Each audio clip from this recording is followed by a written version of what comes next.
When you enter the highly advanced virtual reality game New Gate D, you choose the character you wish to embody, whether it be a monster, a friendly creature, a human, or even a lord, and after making your choice you can do whatever you please within the game, as some may seek to defeat monsters, others may craft legendary weapons, and you can even build friendly relationships. But unfortunately when players attempt to log out they cannot find the exit button, trapping them inside the virtual world, and to make matters worse those who perish within it also die in reality. Then the awaited hero appears, his name is Shin, who rises to challenge the game, and he begins his journey by battling through multiple levels until he reaches the final boss. The battle is fought blow by blow, and in the end Shin emerges victorious. Believing he has ended the game, he opens the player list and finds that everyone has already logged out, so he sighs in relief and says goodbye to New Gate, mentioning let's see something else now, but the door that appears behind him emits a blinding light and Shin collapses unconscious. He ends up in a spacious room surrounded by everything physically as if it were real, and he opens the game menu again and finds that his stats, skills, and titles earned from the final boss have increased tenfold, so he concludes that these numbers are proof he has completed the game and searches for the exit button but cannot find it. Even the player list doesn't work. He screams in vain, then calms down and picks up a small device resembling a bird, apparently a home location tracker, and follows it.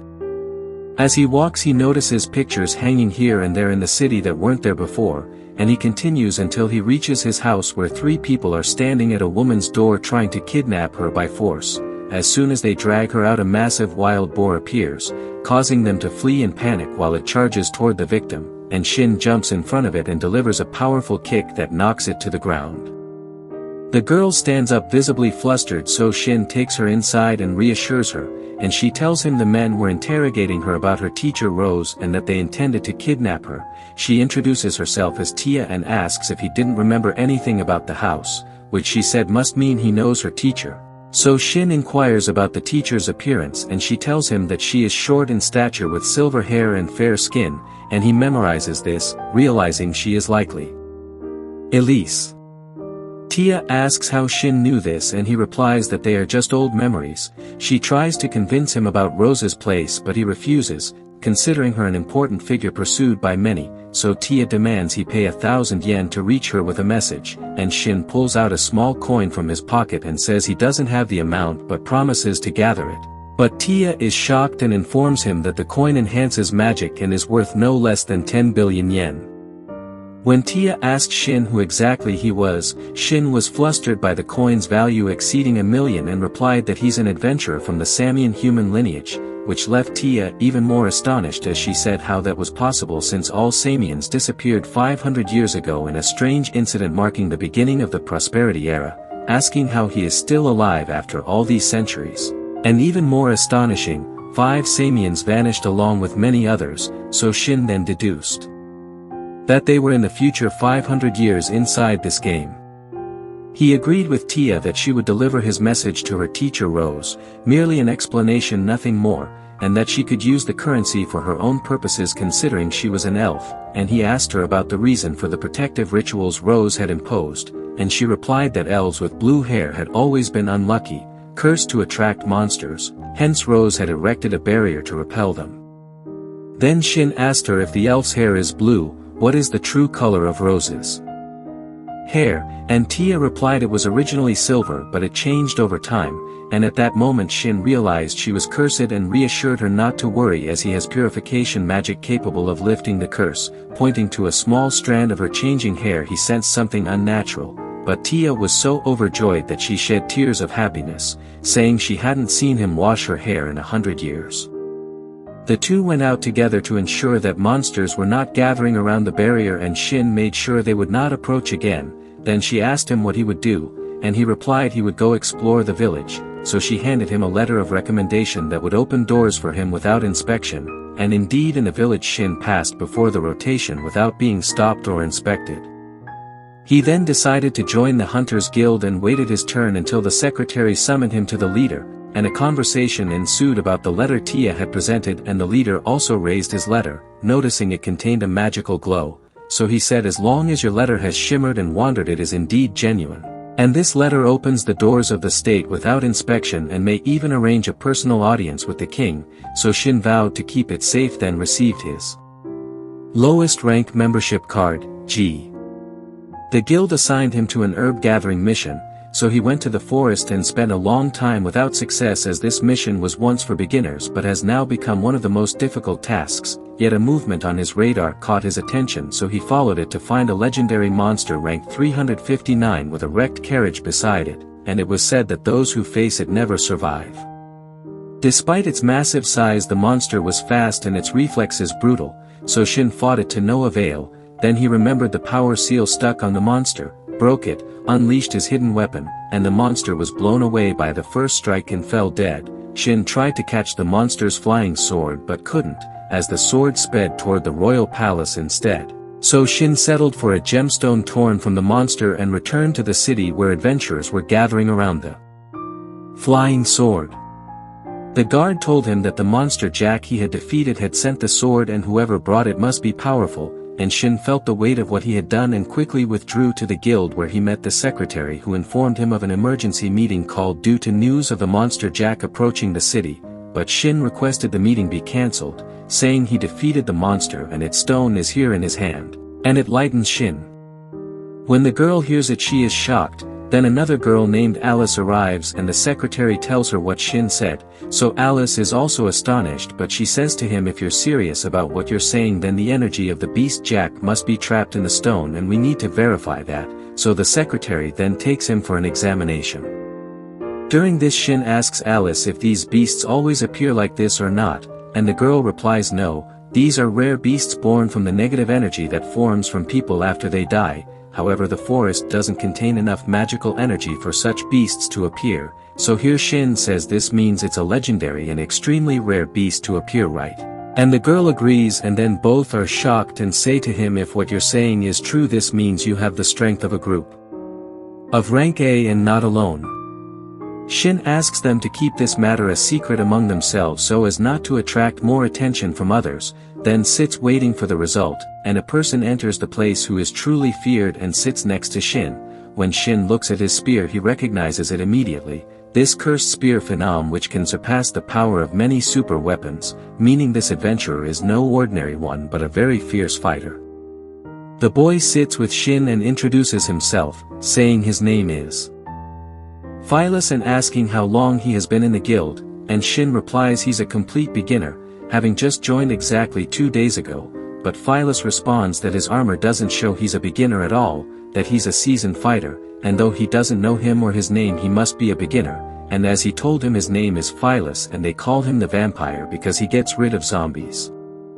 Shin jokingly points to Phylis's skin and everyone is surprised at how Shin does that with him, but Phyllis easily jokes back and they get acquainted. Then Shin takes a book and reads about the kingdom, and when he connects the events he concludes that the inhabitants of this world are the same characters the players used to choose, but now they are people with their own minds controlled by no one.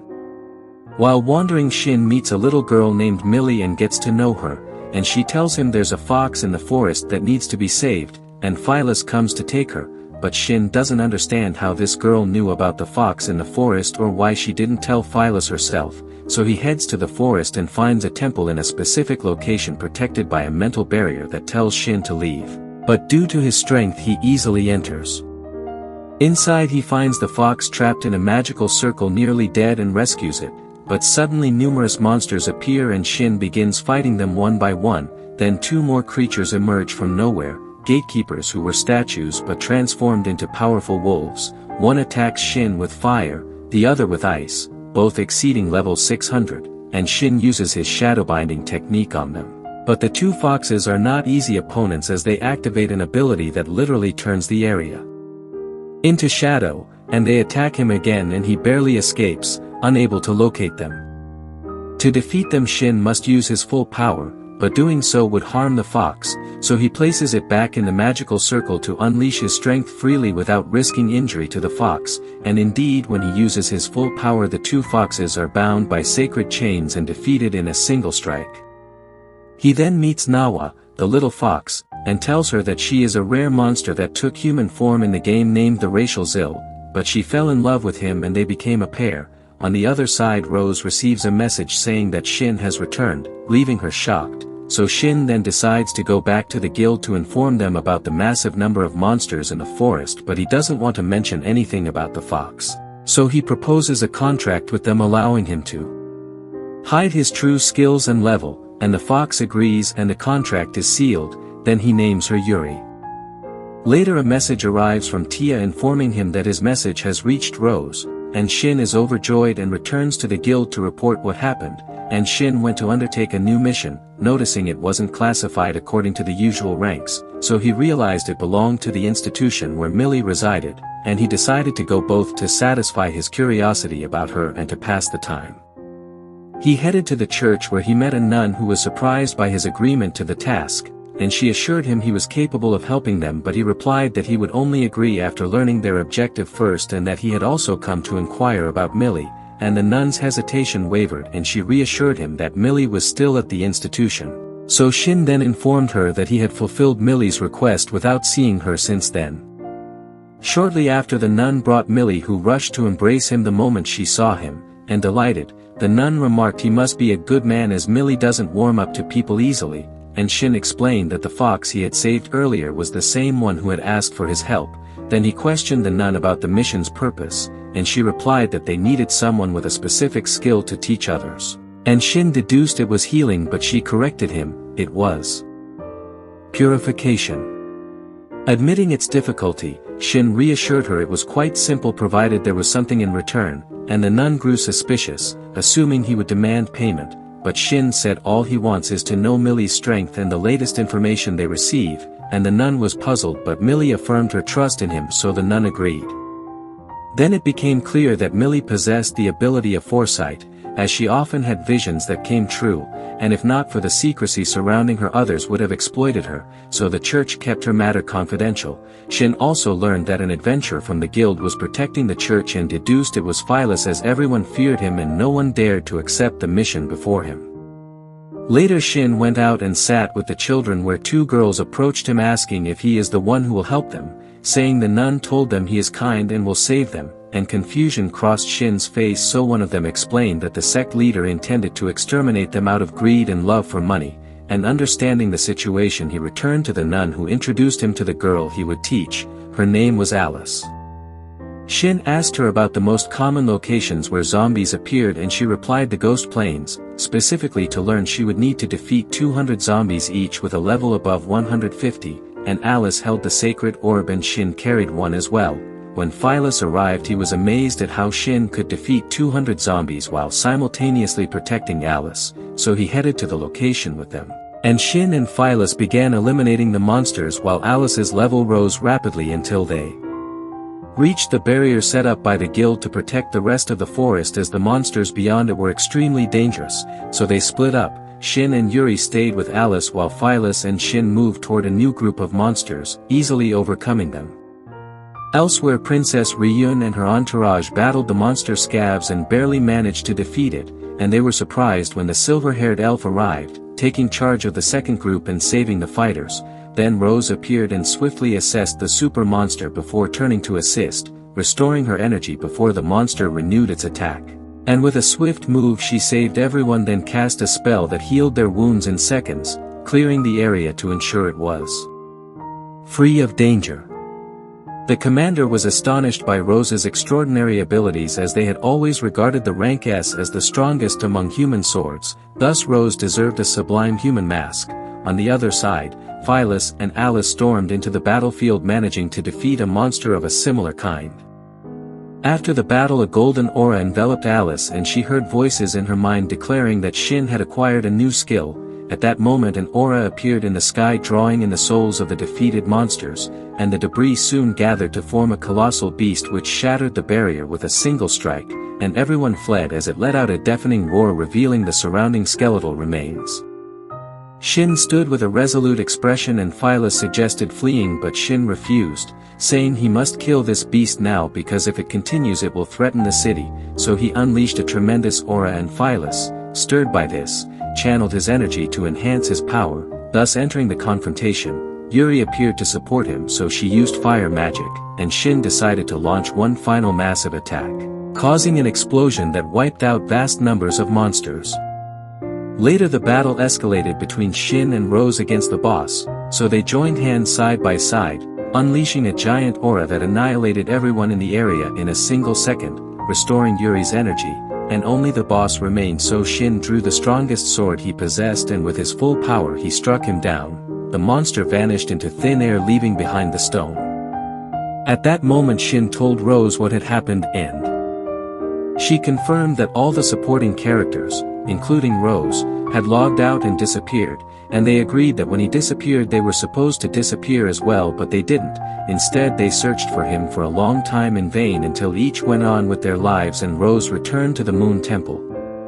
We shift to Ryun and her companions, who arrived at Shin's location and found devastation, and they realized the aura that appeared was due to him and Rose. They found the sword that caused this destruction, which the guard described as belonging to someone crazy enough to leave such a powerful weapon here, and the weapon bears an eagle engraving and is crafted only by the legendary blacksmith, the strongest exalted human of the prosperous era, and as you might have guessed, that blacksmith was Shin, but no one knew except Rose. After that, Phyllis felt a dangerous aura approaching them while running, so he quickly descended towards Alice, telling her to hide, saying that what was coming was not a natural monster, but in the end it turned out that the arrivals were just Shin and Rose. Alice faints from extreme tension and everyone sits down to rest.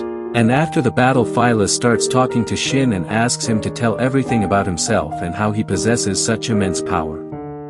Shin intends to lie, saying that Rose was the one who defeated the monsters and granted them enhancement magic, but Phyllis attempts to attack him with his weapon, so Shin then displays astonishing speed in his reaction, and Phyllis tells Shin that he knows he is lying and insists on knowing the truth and who the person is that made Rose the strongest character bow to him. So Shin confesses everything and tells him that he belongs to the superior humans, recounting his entire story.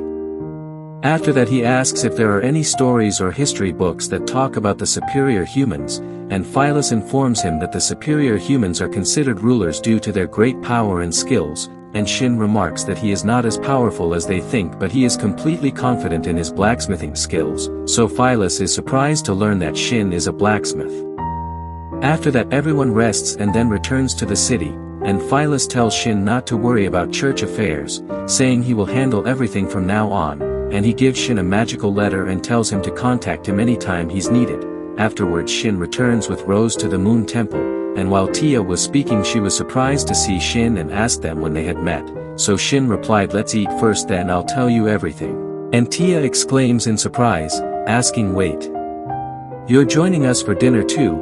And Rose responds with a smile, saying didn't she tell him, and Shin owns this place, so Tia is shocked and says but the owner was supposed to be a high-ranking human, and Shin laughs and replies he told her before but she didn't believe him. Then everyone sits down to a meal prepared from sacred beasts and rare plants, and Tia sat in stunned silence surrounded by a high-ranking human and a fox from the racial-tailed lineage, unable to believe what was happening. The next day Yuri wakes up in her human form as the fox-tailed beings can transform into humans, and now able to speak Shin asks her why she was in the abandoned temple, and she replies that she was resting there after dealing with natural disasters but suddenly fell ill and nearly died had it not been for Shin's intervention. During the conversation Rose tells Shin that there is an important figure he should meet, one of the monsters who previously supported Shin named Gerard, and Shin is shocked because he knows that this type of monster typically lives no more than 150 years, yet Gerard has been alive for 500 years, and Rose explains that Gerard's wish to meet Shin is the reason he has remained alive. So Shin decides that their next destination will be the kingdom of Gerard. Rose suggests they establish a telepathic alliance to facilitate communication among them, and they succeed. Afterward Rose decides to report the defeated monsters to the guild while Tia chooses to stay at the Moon Temple.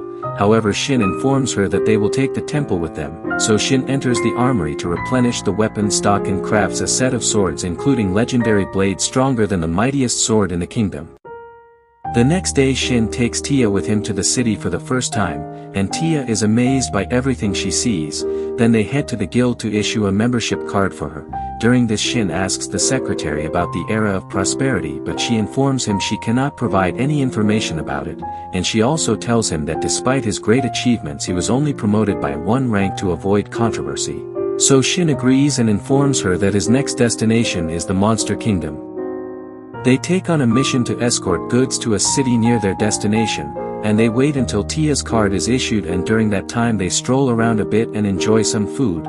Later they visit the church and learn that Alice has become its caretaker and that the church will not be demolished. However, danger still lurks from the former priest who may seek revenge, so Shin gives them magical amulets for protection. Then plays a bit with the children before they return to collect the card.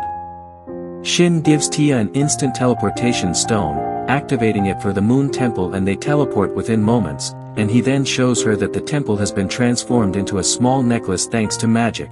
They then head to the mission site and meet their companions, a warrior lizard, a red-haired girl, and a dwarf merchant. At the same time, an emergency meeting is being held in the kingdom following the disappearance of the Moon Temple, with the king expressing grave concern. The story returns to our heroes as the lizard warrior discusses the possibility of facing off against bandits, and Shin explains to Tia that guard duties often require combat, whether against humans or monsters. Shin suggests that they each learn about the other's skills to increase their chances of survival, and so the lizard is a samurai fighter who doesn't use magic. The red-haired girl specializes in enhancement magic. Tia uses healing magic and has some archery skills, and as for Shin, he is a samurai, a mage, and possesses exceptional skills in various fields. While Shin and his companions were heading to the new city, the lizard accompanying him began recounting details about the city and the guilds within it, and Shin was surprised and delighted at the same time, as the guild names were part of an old game he knew, and he was even more astonished to learn that an entire city had been built around these guilds. Suddenly the carriage stopped and they got off to find bandits blocking their path, so Shin ordered everyone to get back into the carriage, assuring them that he and the lizard would handle the situation. As for Tia, she hid in fear, recalling the lizard's earlier question to her, "Have you ever killed someone before?" So she began trying to gather her courage. Shin and the lizard agreed to attack them, and while the bandit leader mocked them and demanded their surrender, the goods, and Tia, Shin's anger erupted and a dark, sinister demonic aura appeared around him. Tia noticed two enemies hiding among the trees, so she drew her weapon and killed them. Meanwhile, the lizard unsheathed his magical sword and began fighting with great skill, and Tia also used speed and enhancement magic to kill her opponent with a single strike. Shin unleashed his rage on the remaining enemies until he reached their leader, whom he bound and began interrogating under threat, and the leader confessed that someone from the church had sent them, reminding Shin of Alice and the nun's words about the priest's attempt to seize control of the church.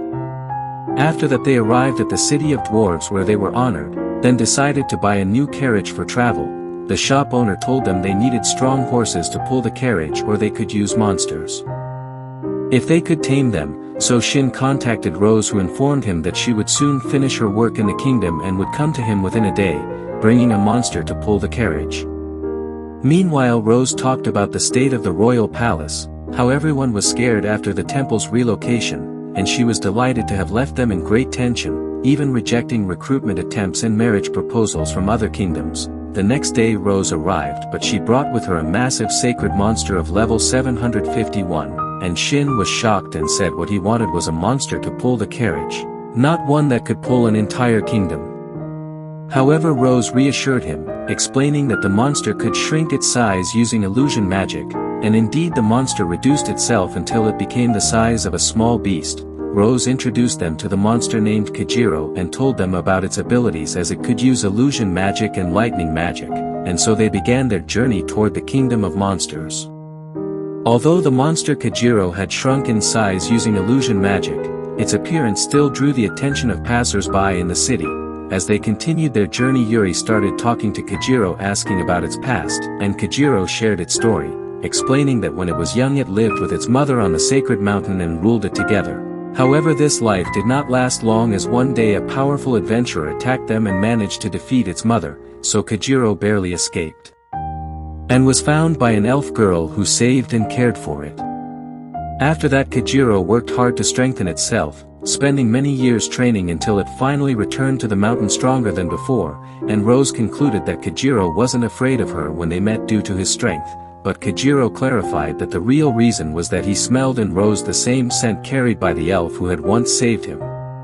Tia's eyes widened in surprise as she remembered how when she was little she had found a wounded monster and cared for it, but it suddenly disappeared without her ever seeing it again despite her long search, and everyone then realized that Tia was the elf girl who had saved Kajiro in his childhood. Rose offered to transfer ownership of Kajiro to Tia since the two had known each other for a long time, and with both parties agreeing, the contract between Rose and Kajiro was dissolved and Tia formed a new contract with him. However, Kajiro's power was so immense that Tia fainted after the contract was made, prompting everyone to decide to rest and continue their journey in the morning. That night Shin sat with Rose and said to her, "You transferred the ownership of Kajiro to Tia to protect her, didn't you?" And she replied with a smile, "Yes." She wasn't comfortable leaving her alone, but with Kajiro around they could rely on him, so Shin smiled gently and said to her, "As for him, in difficult times he finds no one to rely on but you." And Rose was extremely happy with his words and her joy seemed overwhelming. The next day they resumed their journey until two people approached them, and Shin sensed an overwhelming power emanating from them, but Rose reassured him, saying she had asked Gerard to send reinforcements and they were his grandsons. Shin shrank the carriage using his magic and also shrank himself to Yuri's size, then they all proceeded together until they finally reached Gerard. He welcomed them warmly and Shin said to him he didn't expect him to still be alive, and Gerard laughed in response, answering neither did he, but he was certain he'd see him again.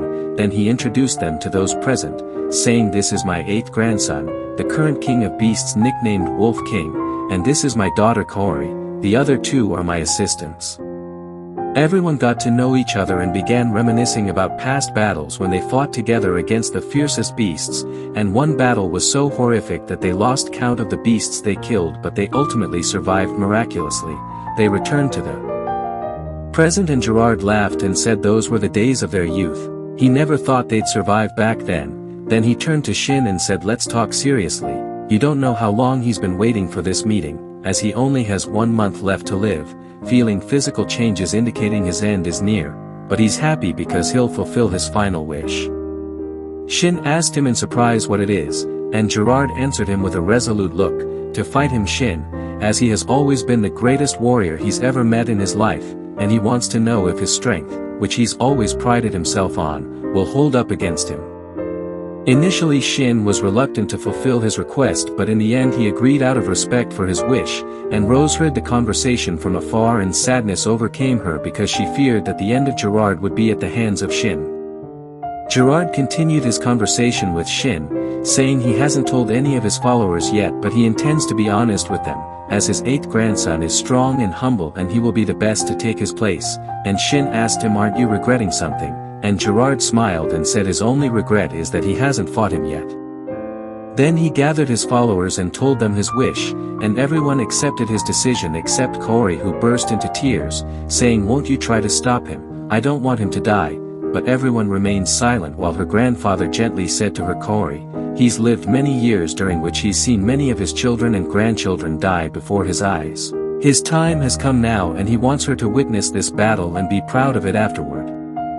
As the days passed, Shin worked on repairing Gerard's old weapon, enhancing it to become stronger than before, and Gerard thanked him and asked about his intentions with Rose and whether he had found a way to return to his own world, and Shin replied he will return, for that is the only reason he stayed until now.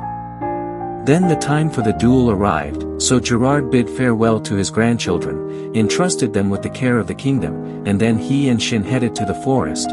They took their fighting stances and the fierce battle began, exchanging powerful blows that destroyed the surrounding forest, and Shin attempted to strike him but missed, instead cutting down numerous trees while Gerard counterattacked once again. During the fight Gerard said to Shin, "Doesn't this battle remind you of our days 500 years ago?" And Shin replied with a smile, "It feels like it was just yesterday." The two fought with intense enthusiasm, astonishing the onlookers with their immense power, and Rose remarked, "The real fight hasn't even begun yet, all this is just a warm-up." The duel continued and Gerard said to Shin, although he's developed new techniques and trained extensively, they haven't affected him as he expected, but everything so far has just been play and now it's time to get serious." With that, Gerard unleashed his true power and transformed into his beast form. Shin attempted to use lightning magic against him, but Gerard vanished and reappeared behind him with astonishing speed, attacking once more, and Shin miraculously managed to block the attack, then retreated only to find Gerard preparing a finishing blow, saying, "Behold, now this is his ultimate technique, legendary excellence." Gerard unleashed immense power upon Shin, who tried to block it, but Gerard caught him off guard with another attack from behind, and they exchanged fierce blows utilizing everything they had learned throughout their lives. Then Shin flew high, muttering to himself he underestimated Gerard and didn't fight him with his full strength. Now is the time. So he gathered all his power and unleashed it, while Gerard also used legendary excellence once again.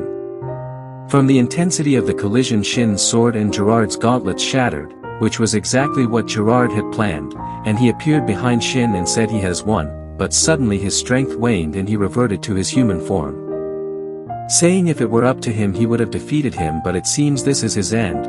So Shin replied sadly he didn't expect him to reach such a level, that he's truly grown and become stronger, and Gerard smiled and said he's glad he was finally able to face him and land a successful attack, but he has one last request, to show him his true power, not the one he's displayed.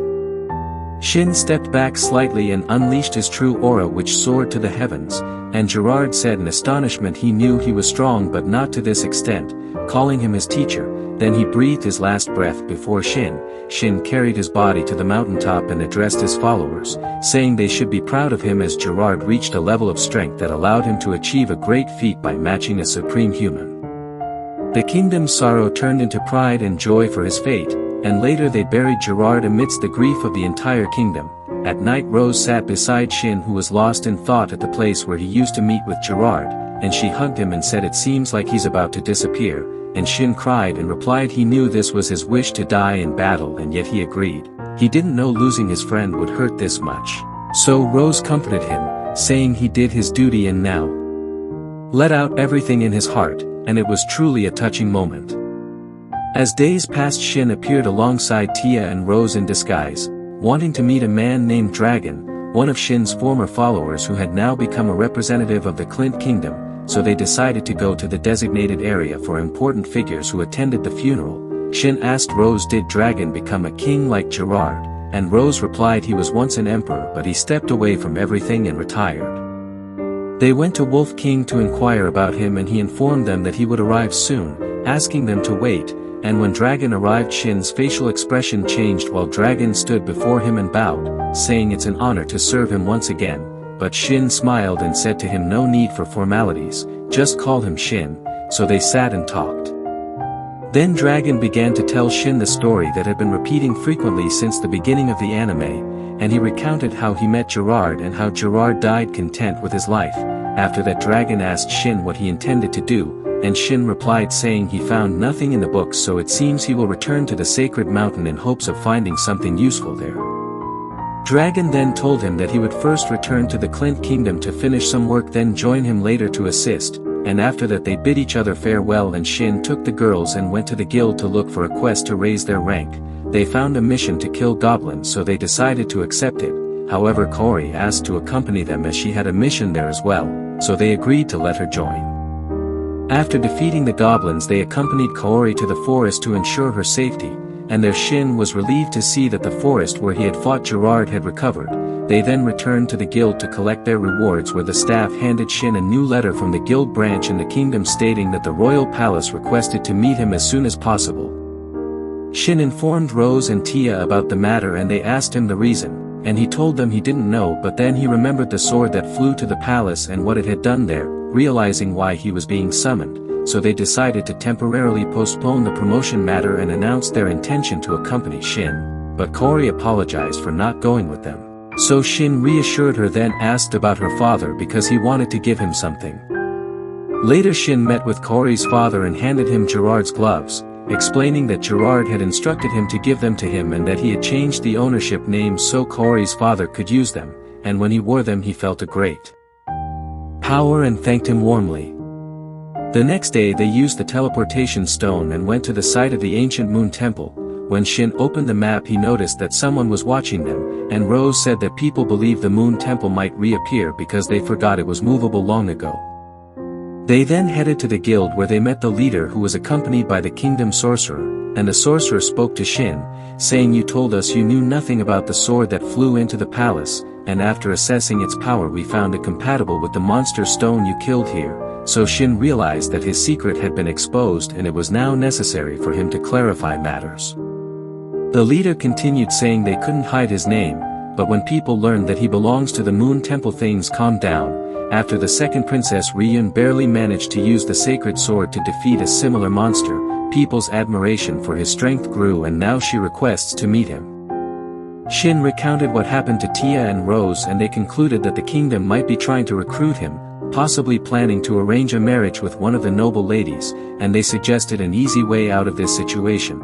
He could tell them that he doesn't want to abandon his team and claim to be engaged to Tia to avoid controversy and forced marriage. The next day Shin put on formal attire and went to the kingdom where he met Ryun. She took out the sword for him and said it seems he is one of the chosen ones so she wants to fight him, and her assistant was surprised and said, "Is this how a princess asks someone to fight?" And she replied, "Then how can they test his strength without a fight?" So she accompanied him to a massive arena designated for battles of the chosen. She told him that no one knows who built this arena but it has been conventionally used for this purpose since ancient times. She asked Shin to choose a weapon so he selected an ordinary sword to avoid seriously injuring her while she chose a massive sword that was larger than her own size. The battle was announced to begin and the two fiercely charged at each other. Ryun took advantage of her cunning move and threw the sword using her feet but Shin easily dodged it. Then she retrieved her sword and said to him she didn't expect him to dodge her attack so skillfully but she won't go easy on him anymore, and Shin didn't anticipate her crazy move so he decided to match her stats and used the flash skill, but she also surprised him with her ability to use it. He attacked her but she blocked the strike and hit the ground so hard that it cracked from the force of her blow, and Shin thought to himself if he hadn't acted quickly he would be dead now. Then he proposed ending the fight, saying since their strength is comparable what does she say they stop the battle here especially since their swords are damaged. Ryun agreed then offered him to join the kingdom's army, but he refused, preferring to remain an adventurer, so she told him she wouldn't pressure him but clarified that because of the sword he threw some considered him a criminal and demanded his imprisonment, but as for her she considered the sword a gift. She explained that it was their custom for a man to present a woman with a sword when proposing marriage so she could kill him with it if he betrayed her. Shin began to feel nervous but he told Ryun that he didn't mean for all this to happen. However Ryun continued speaking and told him she would consider the sword a gift, and if anyone asked her about marriage she would say she refused. Then she asked him to give her the sword in exchange for money from her personal treasury, explaining that the money would be enough for him to live like a king until his grandchildren died. But Shin refused her offer and instead of money he asked her to allow him access to the forbidden areas of the library, and Ryun agreed to his request. After that they returned to the place but were surprised to find a soldier lying on the ground. An elderly man approached them and cast a spell on the area while the guard tried to stop him but the spell had already been activated, and Shin noticed that someone was controlling the old man, and suddenly he and Ryun were transported to another location. Ryun knew this place and said to him this is the holy city of Kala, and how did they get here? This kind of magic is supposed to be forbidden and lost since the age of prosperity, and how could a powerful sorcerer like Cardinal Griel be controlled so easily? It seems they're dealing with someone extraordinary. Shin asked her if there was a nearby city and she told him the name of the city. Then he contacted Rose and explained what had happened, and Rose said to him this mind control skill is forbidden even if the royal family itself uses it, and if they do people will control them. So Shin replied exactly, it seems someone is after them, and he can use a teleportation stone to get out of here but he needs the princess so he'll have to return the usual way. After that Rose went with Tia to the palace and told her everything that had happened, and she said it's likely that the one who did this is a demon because their real enemies are the demons. However this demon is very strong but they don't yet know how strong, and demons that appear human-like are usually extremely powerful. When they reached the castle Rose used invisibility magic on herself and Tia to sneak into the prison, and she then cast a sleeping spell on the guards and entered the old man's cell who told her he remembered nothing about what had happened, At that moment a fourth-tier demon attacked them just as Rose had anticipated, and Rose dodged its strike and said finally she meets one of them after 500 years. The demon recognized Rose and said to her, why does she protect humans? The age of humans is over, and the noble humans who once exterminated their demon kind have vanished, asking why not join them. But Rose severed its limbs and replied she won't join them for 2 reasons. First, she won't allow an innocent old man like this to be punished for something he didn't do, and second, if she lets him live now it would be a disgrace to the Moon Temple. The demon said to her, the Moon Temple, wasn't there a noble human who once lived there? Isn't that the master who abandoned and discarded her? Why defend that place? Join them. And Rose got angry and hid the sword she had with her, saying to him, he's right, he came at the wrong time. She could have believed him if he had come earlier. Then she drew the blue moon sword and in a few moments finished him off. After that she went to the king and told him what had happened, saying that he should be prepared and keep the information to avoid public panic, and she took Tia with her to the city Shin had told her about, and the situation began to improve. We returned to Shin, who was thinking about how to get out of this place, and Ryun began explaining to him about the city, saying the holy cities were ancient cities and they were destroyed during the Golden Age, and this is her first time coming here, but she's heard that the monsters here are so strong that it takes many chosen ones to defeat just one, and Shin said to her it seems they'll need weapons, so she answered him, Ryun, don't worry. When they moved the monster's sword moved with them. So she's not afraid. As they were walking around the place, Ryun told her that there were 4 exit gates, each guarded by 4 other gates, and these gates contained the keys that opened the large doors. Shin thought outside the box and decided to jump over the fences, but when he tried to jump he found himself back on the ground again, wondering what was happening, so he took Ryun with him and said it seems like it's similar to a game. They went to one of the golden spheres and Shin said this place resembles Damas.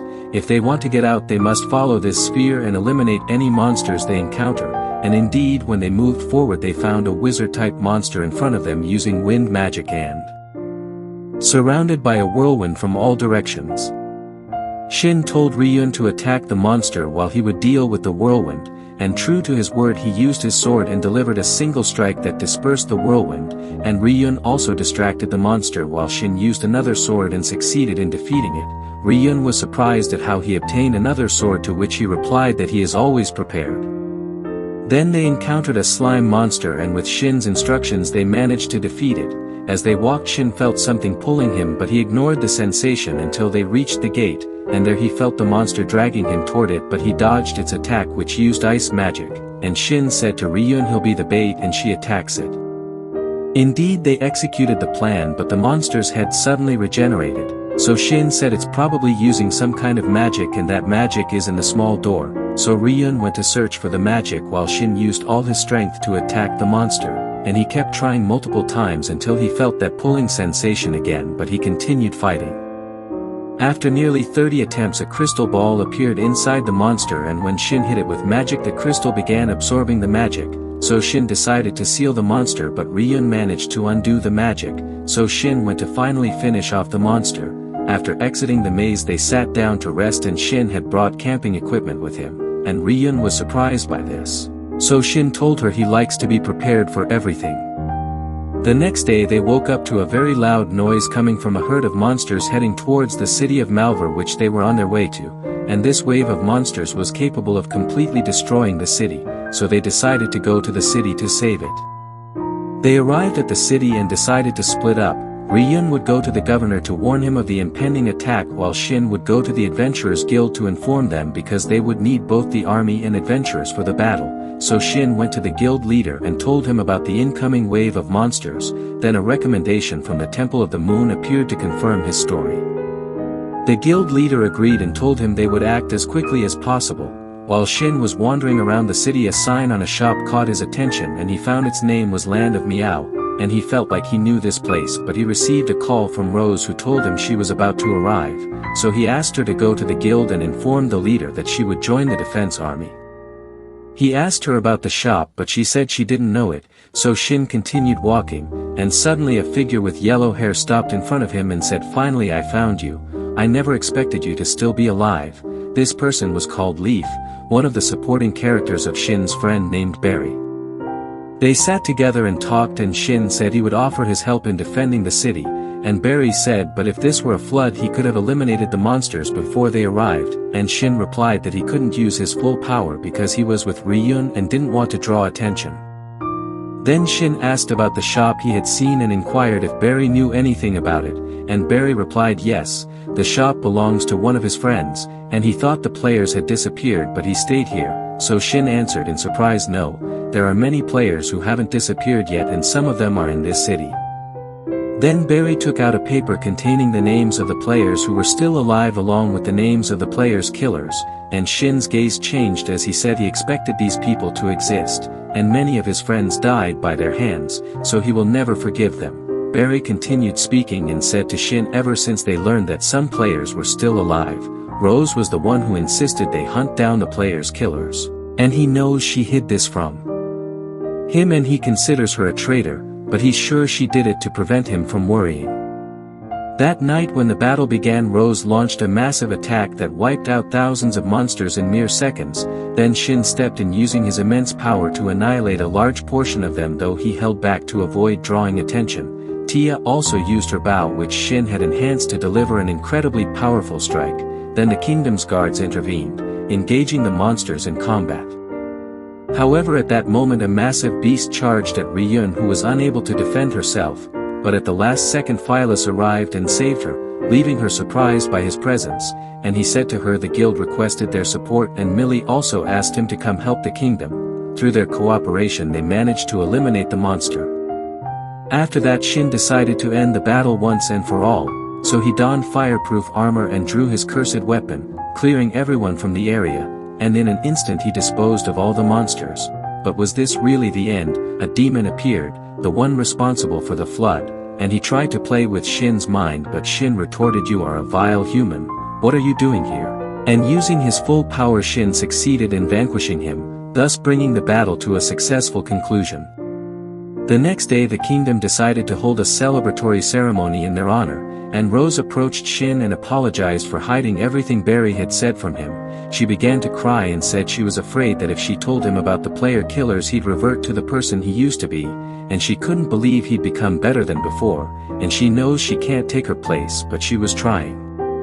Shin was surprised by her words then hugged her and apologized for making her feel that way, and he told her he was so happy that she was by his side and he won't punish her for anything she's done. Then Rose asked him do you still love Marin, and his facial expression changed as he said yes, his feelings for her will never change, so Rose replied all right, she understands, but she'll always love him even if he returns to his world, she won't give up. Shin was even more surprised by her words, and as days passed he began thinking to himself, until he finds a way back to his world he'll live here. He doesn't know what will happen with the player killers but all he knows is that there are people here who love him and he should stay with them. And so the story of the anime has ended. If you liked it don't forget to hit the like button and subscribe to the channel and share your thoughts about the anime.